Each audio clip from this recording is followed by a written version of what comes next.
All right, hopefully this video does record as I am planning to give a brief overview of chapter 1 and chapter 2. Please forgive me for the potential issues with the audio, but I'll do my best here. So chapter 1 and chapter 2. Chapter 1 we should have reviewed last week. This week will be chapter 2. It is a Monday, so you got the entire week to take a look at the PowerPoint presentation I have posted, the notes to go along with that, and the assignments that are due by Saturday night, Sunday morning. If you have any questions regarding assignments, go ahead and send me an email or text me at 760-554-9081. This is just supplemental, right? These videos are not necessary, but you could pair it with the PowerPoint and the notes just to get a better understanding of the sections of each PowerPoint that I would possibly incorporate into assignments and or exams. So with no further ado, let's take a look at chapter 1.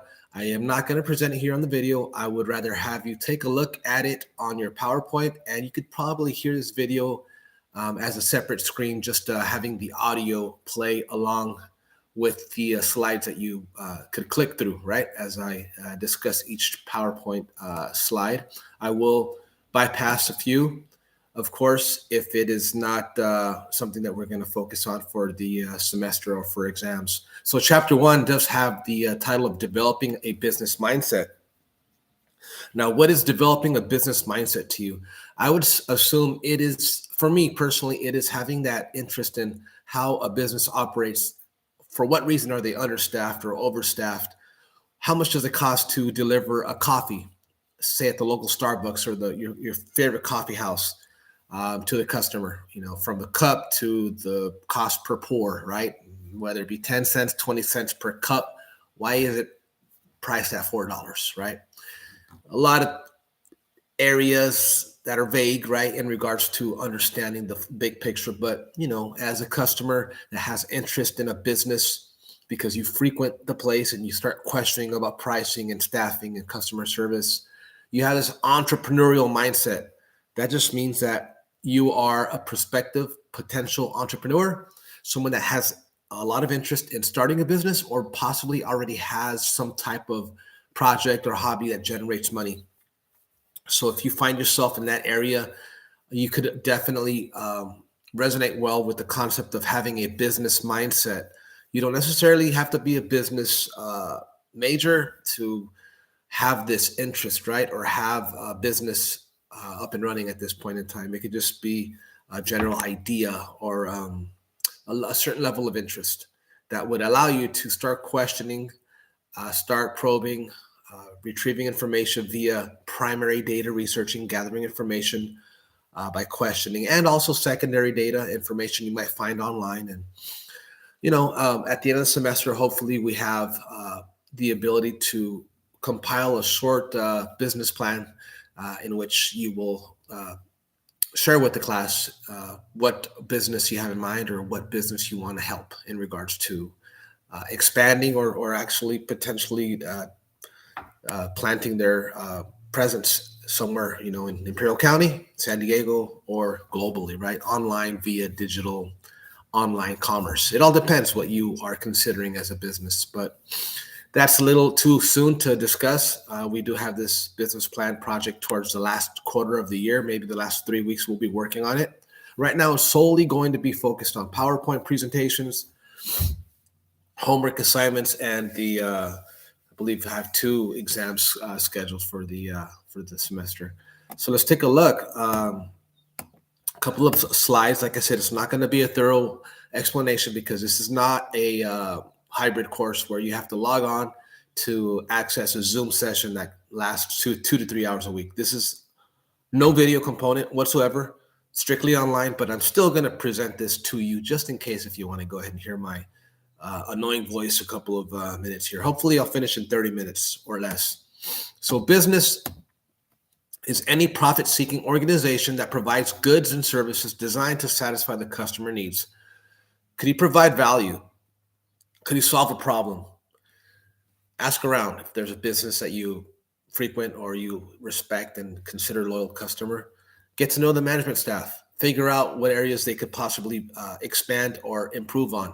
What deficiencies may exist, opportunities. That's another word that possibly is a little more kind to hear. People don't like hearing of weaknesses or dis, uh, deficiencies, more so opportunities.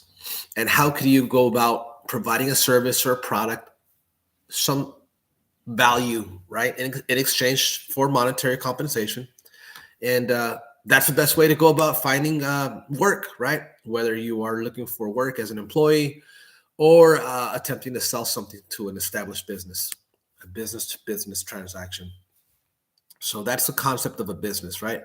A business selling directly to the customer, you and I, as the end user of the product or service, or to potential prospective business owners, such as let's come up with an example: a silk screen shop here locally, a print shop making apparel and hats to not just sell directly to the customer, if indeed this print shop has an actual retail storefront, but actually selling in high quantities in scale to other prospective retailers that have their own brand.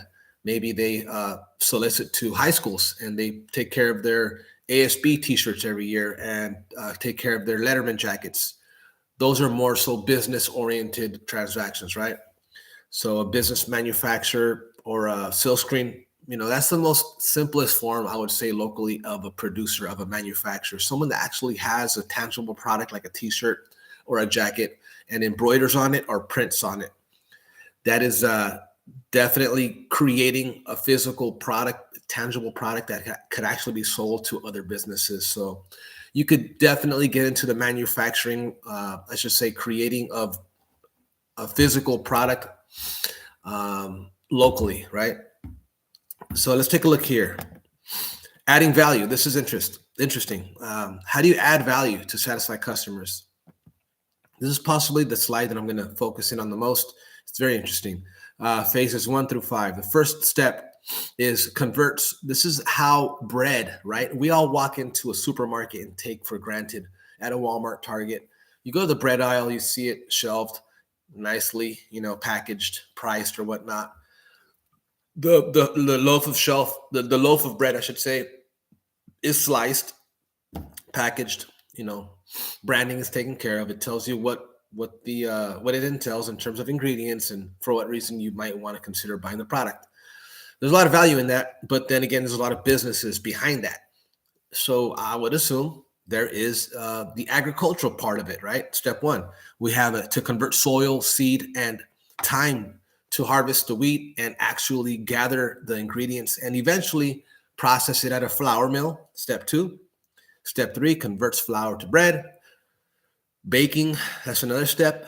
Grocery store, making bread easier to purchase. All that adds value to the end user ourselves. Hence, the price continuously increases as there are more businesses involved in this supply chain, if you will, or added value chain. I was naive to this myself. Walmart, you take for granted those that stock, bread. I bumped into a high school buddy the other day, and he's I just naively said, "Hey, I didn't know I don't know you work for Walmart." He's like, "No, I'm a small business owner. I'm an independent contractor. I have my own little truck. I have my deliveries to do, and this is one of my stops. And I'm shelving Dave's Killer Bread, and I have a couple of other accounts that I take care of." Well, interesting. I never thought of it that way. Although I take for granted every time I go, there's bread on that particular aisle, but it's not carried out by a Walmart employee. It's a small business owner, an independent contractor that has his or her deliveries to take care of. One of the many businesses, whether it be large or small, in this added value chain, right? So it's kind of interesting. Everyone involved, of course, makes it far more convenient and a better product for you to consume, but it will add costs, of course, right? No one is willing to help at no cost, right? So everyone's trying to get a little sliver, a little slice for their profit margins or whatnot, So it's on the opposite side of the spectrum, kind of not the final product, sliced bread that's packaged. Envision like a slab of dough that you could purchase in aisle 3 at Walmart or Target. There's not much value in that, right? Even though it might be almost relatively no cost to you, say it's 20 cents a pound, you'd have to go take it home, bake it, slice the bread, and then consume it. Although it might not be an issue of cost in terms of price point, it is an issue because our society does not embrace that concept or process of taking time to bake bread and slice it or whatnot. So the convenient factor of bread definitely is a good example of how we value that. We want to have it readily available, make some quick sandwiches, and go about our day. So that is why this publisher decided to go with the bread example. There's no very minimal value in terms of a raw piece of dough, right? To take home and make bread on your own. It's not something that we do here in the U.S. It's not common. Our lifestyles are not set up that way. We don't have much time to dabble in terms of baking bread. Revenue is money that a company brings in through the sale of goods and services. And a business model is a concise description, of how a business intends to generate revenue. Profit, we all know, you take your overall income, your revenue of selling or whatnot, every stream, right? Whether it be your go-to bread and butter of like apparel, let's keep it with apparel, selling t-shirts, hats, jeans. But you might have other revenue, right? Maybe you have a silkscreen machine that you rent out. Maybe you periodically host events and you become a culinary art specialist and you sell food. These could all be under the same business model or the business name, and you have to report your earnings, right? These are all streams of revenue, different ways of making money. Then taking all that sales revenue and deducting the overall cost associated with making that money leaves you with a certain profit margin, right? It can get complicated, but to keep it short, overall revenue minus overall cost, total revenue minus total cost is your profit margin. Competitive advantage, some aspects of a product or company that make it more appealing to its target customers. So a competitive advantage could also be seen as the positioning the positioning that a customer has in the mind of I should say, that's not the way to say it. So it's the positioning, product positioning. So if your products are positioned in a way that lets the consumer know that you are the low price leader, for example, Walmart, everyday low price leader.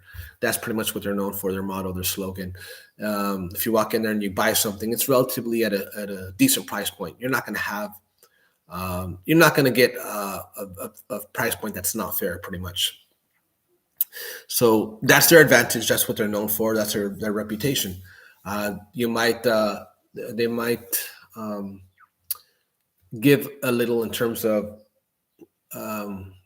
their customer service not being up to par, right?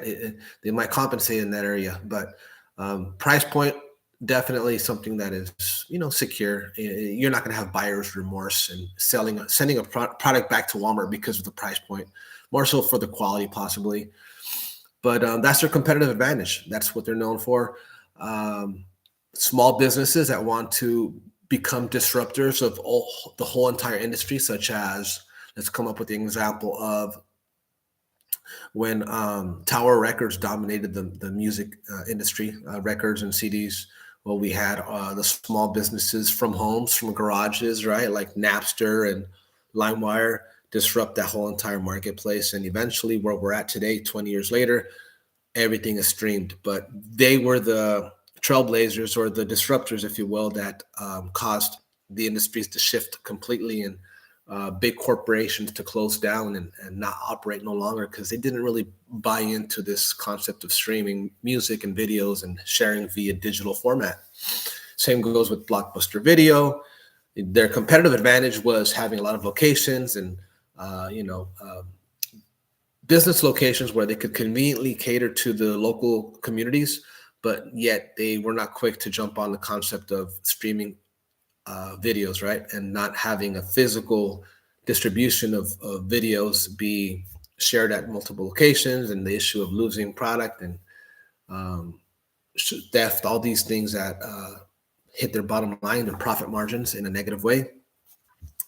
They didn't jump on the board with jump on the opportunity of becoming partners with, I believe Netflix is the company that wanted Best Buy to partner up with them, and I believe Redbox. Don't quote me. Take a look at it. I think it's Redbox or Netflix, one or the other. But the story, the main story here is the main message here is that large corporations are not quick to jump on opportunities and shifts in the marketplace. The marketplace is volatile, right? It's a global market today. Everything is connected because of the internet. You can do business worldwide if you want to go through certain companies like Amazon and Alibaba. Everything is digital. You can sell products online. You can find the fulfillment center that will deliver your product for you, and your business could be based from home. So there's so many things that you could do in a quick manner and jump on opportunities. But corporations that have a lot of bureaucracy and different layers of managers and leaders that need to think things through to get things approved.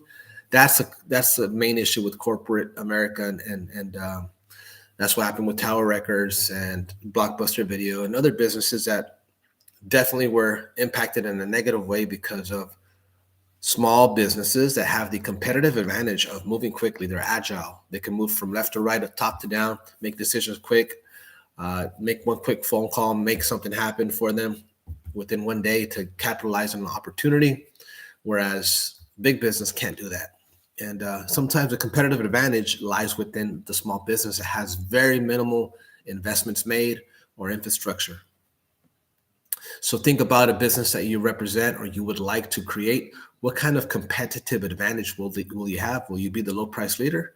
Could you make a pizza pie at $5 a pop and compete against Little Caesars and Papa John's? If not, don't do pizza, right? If you're going to stand on quality or quantity, create the largest pizza pie that exists here in the Valley.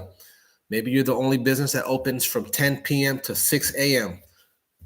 You will monopolize the marketplace here locally in terms of having a established storefront selling food at a late hour. So think about what you could do to have a slight edge over your competition.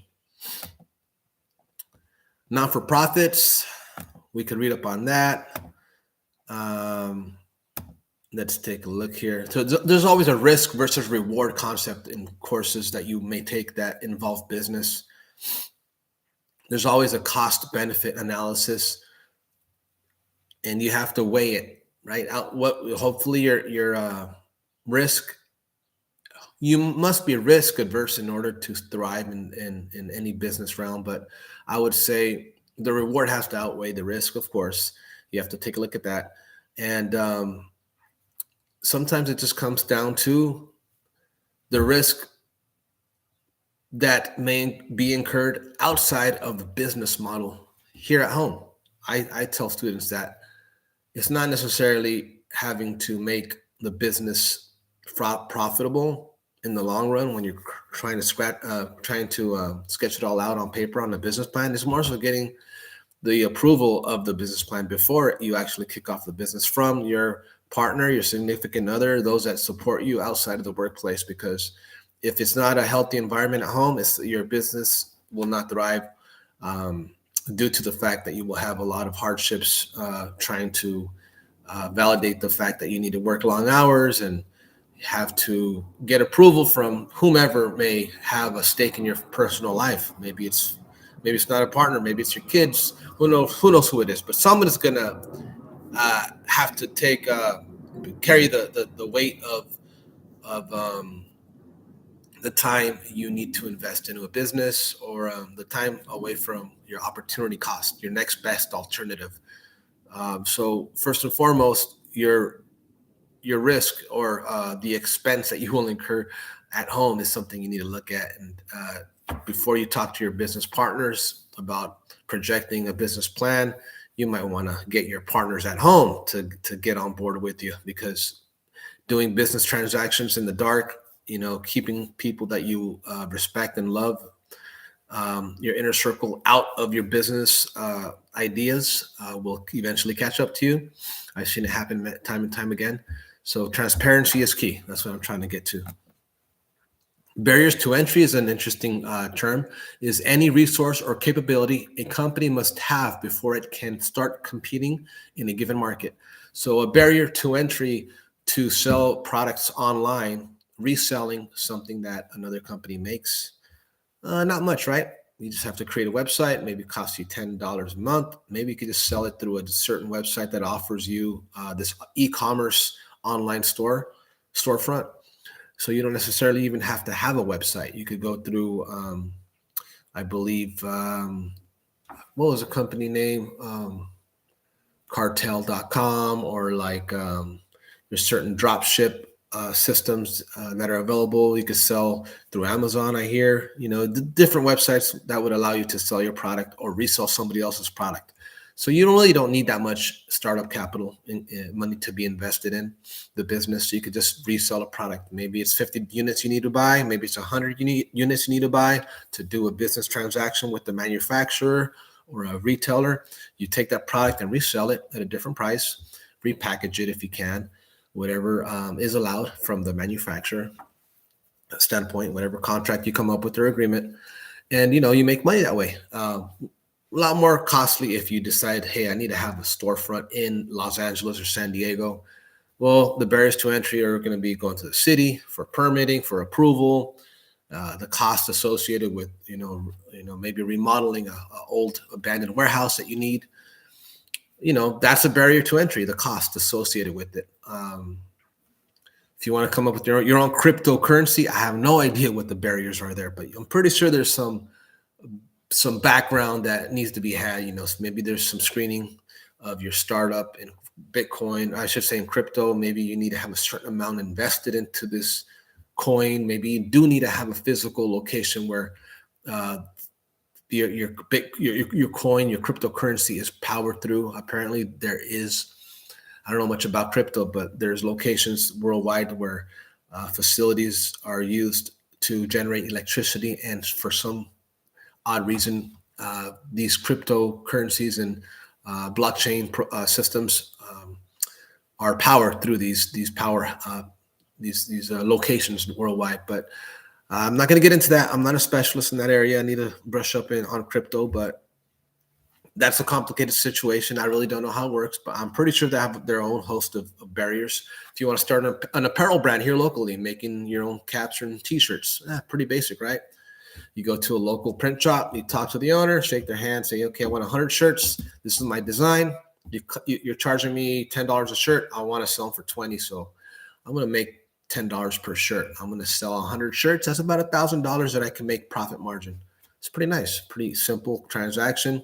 You don't have to worry about renting a location or buying machinery or having employees. You could take that route. Minimal barriers to entry, but there's less profit, right? Compared to you owning the actual silkscreen print shop, where you could actually buy the shirt at $2, make that print yourself for $1. You have $17 remaining as profit in your pocket. So the more investments that are needed, the more barriers, the more approvals, the more organizations that need to give you the green light to pursue your business passion, the more barriers. My cousin's hot sauce brand, Don Wapo Hot Sauce in San Diego, they took about 2 years to get everything approved in regards to that organic seal, USDA approved, and I don't know what else they had to get, but it was very lengthy, right? The time taken to have all these approvals and nice little label that he has now for his hot sauce. So skim through chapter 1. If you have any questions, reach out to me. Pretty self-explanatory. This chapter is not difficult to understand whatsoever. And I will just kind of touch on a couple of slides like I did on chapter 2. All righty. Thank you so much. Reach out to me if you have any questions.